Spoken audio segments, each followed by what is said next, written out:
Welcome back, Raider Nation and my champions, to part two of our positional focus series. We're going to be taking a look at free agent and draft options for the Leo position, or the 3-4 outside linebacker. If you have not already done so, I encourage you to go and look at part one of our positional focus series, which was on free safety options, and I'll put a link in the description below.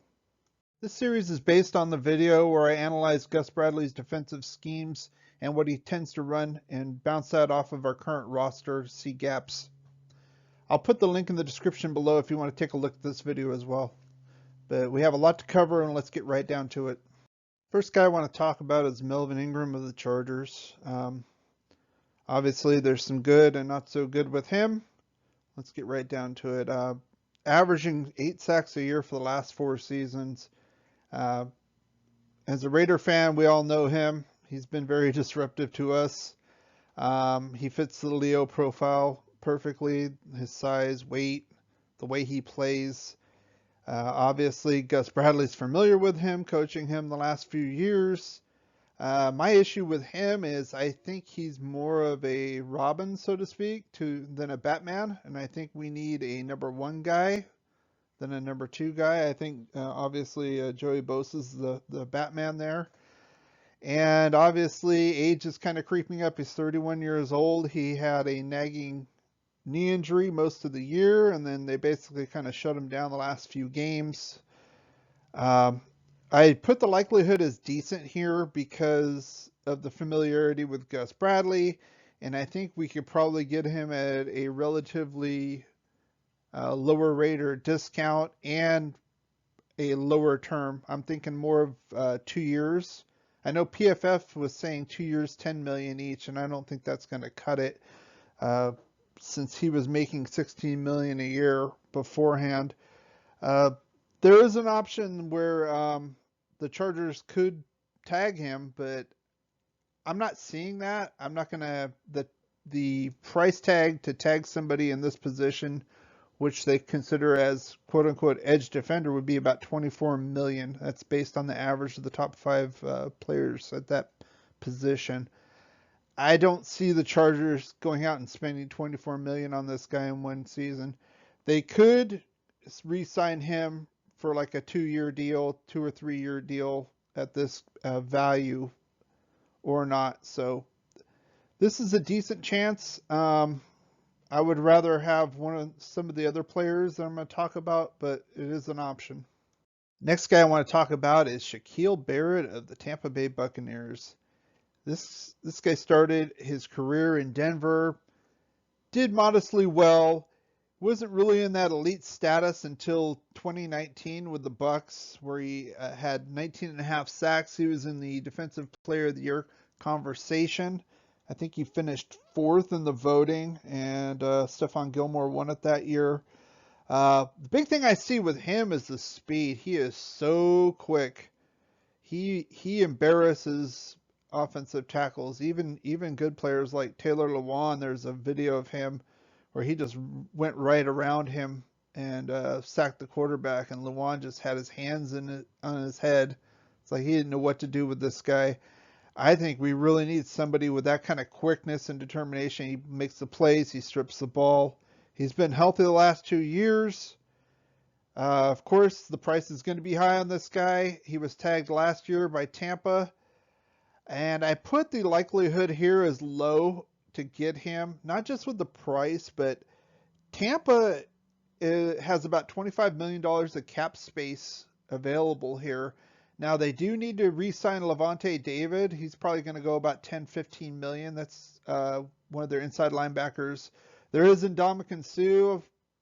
They can probably take or leave him, especially at this stage of his career. But I think they want to keep David and Barrett. They might very well tag him again and give him that 24 million, and then kind of move some cap space around to sign David at 10 to 15. So that's why I put it at low. Great player. I'd love to have him, but I don't think it's likely. Let's talk about Mr. Alvin Dupree Jr., also known as Bud Dupree of the Pittsburgh Steelers. This guy has been a beast. 19 and a half sacks in 2 seasons. not like Barrett, who had it in one season in 2019. He played 11 games this year. He did tear his ACL early December, and that's why I kind of put the cost a little bit lower than the others. Uh, his type of game, he's more of a swiper, where he likes to swipe and chop.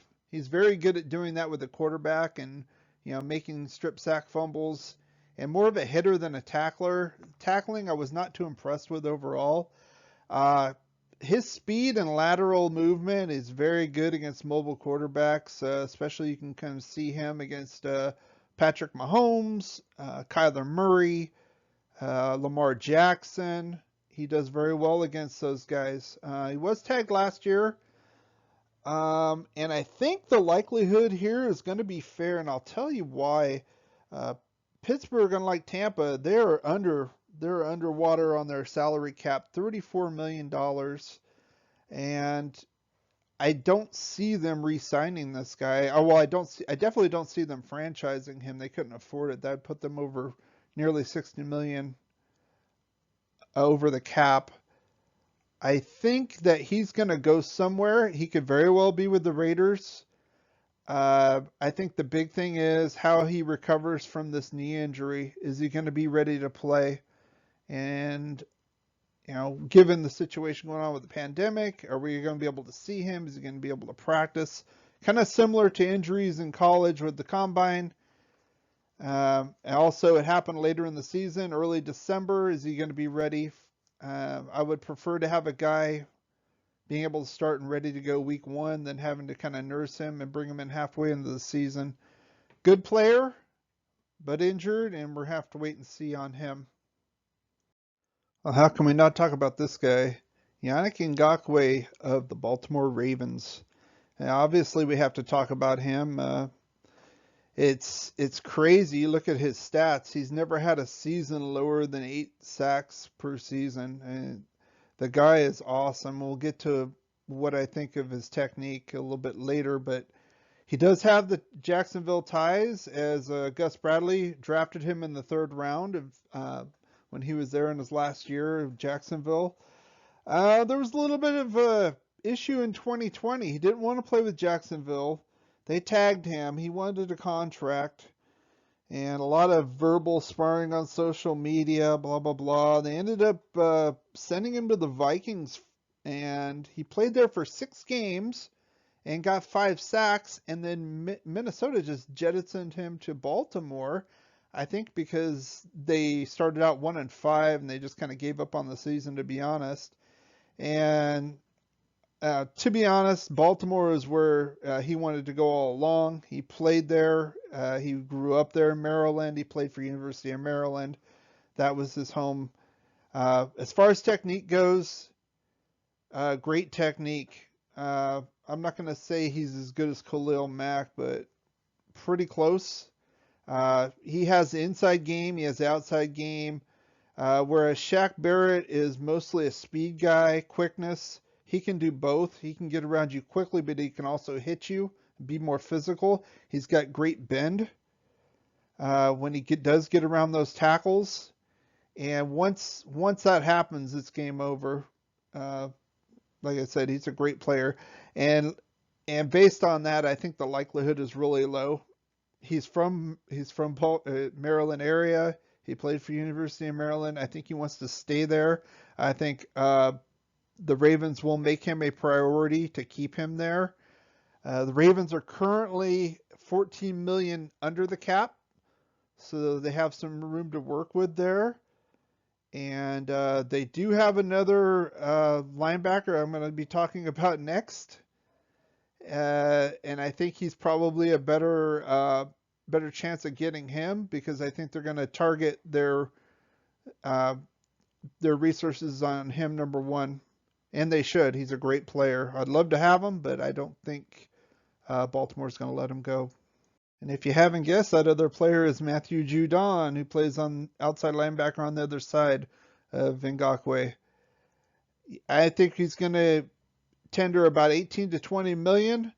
He's had 15 and a half sacks the last 2 seasons. What I like about him, he can seal the edge. It's not just all about pass rush. He can stop the run. He jumps the gaps. I think he's great at that. And then when he hits, I put it as a crusher. Uh, People know after the game they're going to be sore after he he hits you hard, but he also wraps you up. And like I said, I put this. There's zero yak. What I say is 0 yards after contact. You're not going anywhere. Once he's got you, you're done.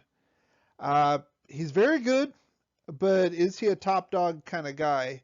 Is he a product of this Baltimore Ravens system? I think naturally he's talented, but can he be like our number one guy? I think we would probably need him for the price we're going to have to pay for him. He was tagged last year. Obviously, Ngakoue was tagged by Jacksonville. This was the tag by Baltimore. And I think it's a decent chance. Not a good chance, and I say that because I think, like I said before with Ngakoue, I think Baltimore's going to focus on signing him, and he might slip out. Now, is he going to go to the Raiders? Maybe, maybe not. He might go to another team, but if we want him, we could probably get him. I also want to take a look at a couple rookies here, and obviously the first one would be Jeremiah Owusu-Koramoah of the Fighting Irish of Notre Dame. PFF has him ranked as the 19th overall draft prospect, second in linebackers to middle linebacker Micah Parsons, so he's the number one outside linebacker prospect. And as such, right now, I would say we would have to use our first round pick to get him. I would project him as a late first, early second as of now. He did win the Butkus Award this year as being the nation's top linebacker. His game is really quick to the gaps. He's a good run stopper, and he's also great in coverage, the short coverage. Solid tackler, gets to the point of the ball. He's very quick to the ball once the ball is thrown. My issue with him is right here. He's a little light. He's a lot light. He's 215. He can gain weight, obviously, in conditioning programs in the NFL. Maybe 20 or 30 pounds. What I'm seeing, though, is he might have a little bit more of issues being that hybrid where you put your hand in the dirt as a defensive end, and I see him more so as like a 4-3 outside linebacker, as like a Sam type in the NFL. I did look at his highlights. They look pretty good, obviously, but I also want to take a look at that Alabama playoff game, and he was having some trouble against those tackles, and obviously so with the weight.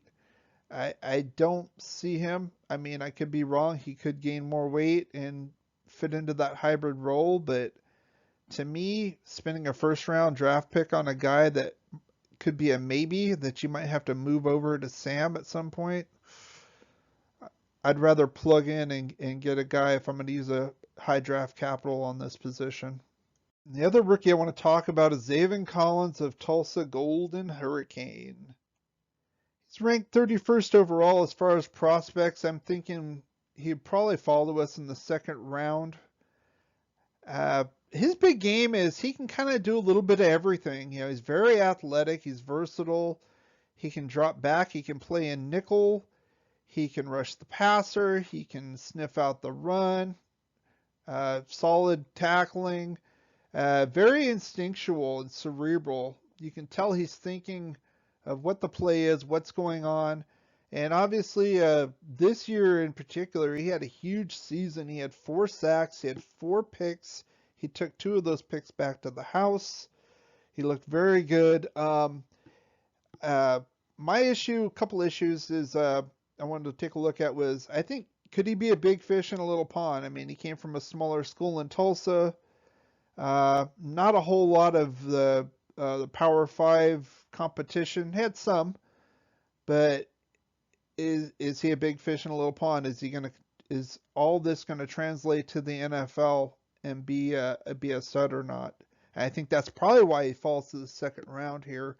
Also, I took a look at his tape following the AAC championship game versus Cincinnati, because his stats kind of fell off. He only had 2 tackles in the game, But I did look at the film, and it looked like they were kind of going away from him, to be honest.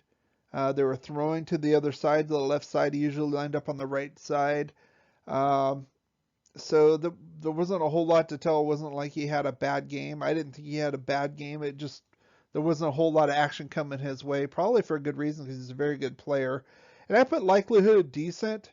Um, it all depends on the scenarios of what happens, what we do with a first round pick, obviously who we get in free agency to plug these holes in this series. But yeah, a second round pick, I could see them getting a guy like this, and I think he could play well.